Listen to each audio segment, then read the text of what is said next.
నమస్కారం అండి. నేను ఇప్పుడు వాయించబోయే సంకీర్తన శ్రీ రామదాస్ గారి సంకీర్తన. అది ఏ తీరుగా నన్ను దయచూచెదవో అనే సంకీర్తన.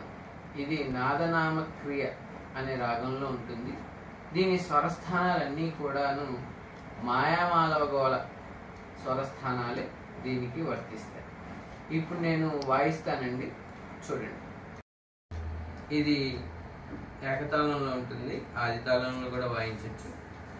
ఒకసారి వాయిస్తా చూడండి.